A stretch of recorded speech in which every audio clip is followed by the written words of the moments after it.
Bienvenue dans le Quesaco, votre rendez-vous culture et bonne humeur qui vous permet chaque semaine de mieux appréhender le vocabulaire chrétien. Et là, on va s'intéresser à un mot ultra connu, mais vraiment ultra connu, qu'on utilise tellement régulièrement qu'il est presque devenu banal, c'est régulier. Eh oui les amis, ce terme a une origine et un sens religieux, et c'est pas un hasard si on en parle au moment de la Saint-Bruno, le fondateur des Chartreux. Mais je ne vous en dis pas plus, allons voir dans les rues de Paris si les gens ont su définir ce mot. Le mot régulier, c'est quelque chose de stable, constant.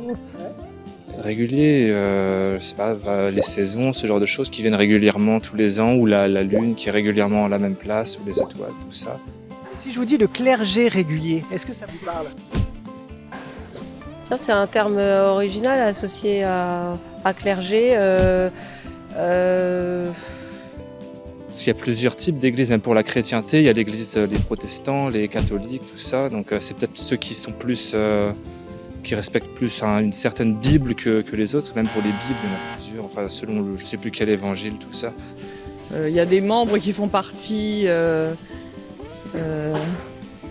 la paroisse, enfin voilà, et qui sont là pour.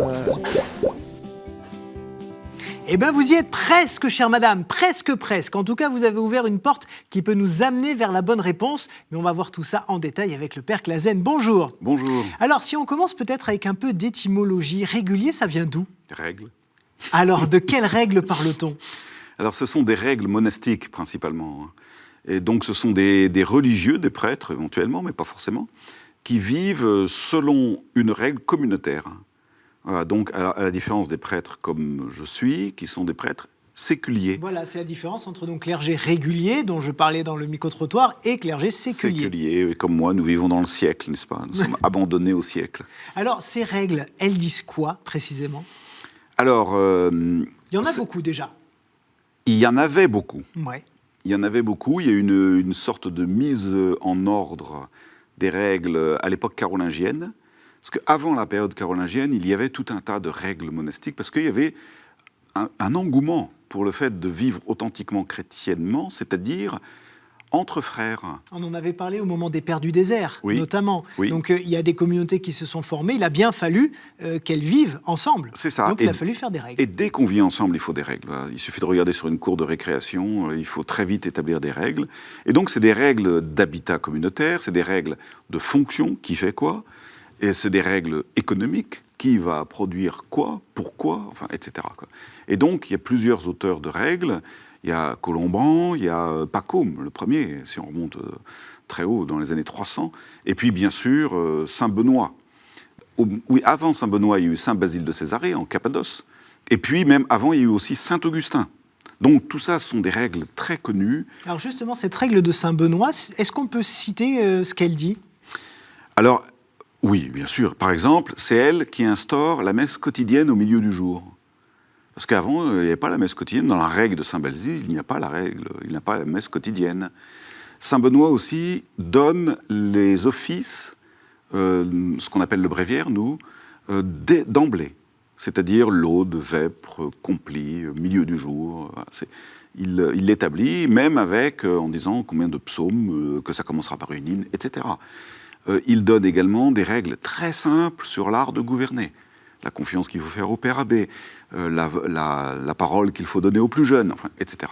Mais il se dit que la règle de Saint Benoît est peut-être la plus stricte. Vous êtes d'accord avec ça ? Non, ce n'est pas la plus stricte. La plus stricte, presque dure, c'était celle de Colomban. Ouais. Qu'est-ce qu'elle disait ? Oh, bon, alors, elle était très brutale. C'était une ascèse tout à fait redoutable. Il fallait être ascétique, alors que Saint Benoît, non.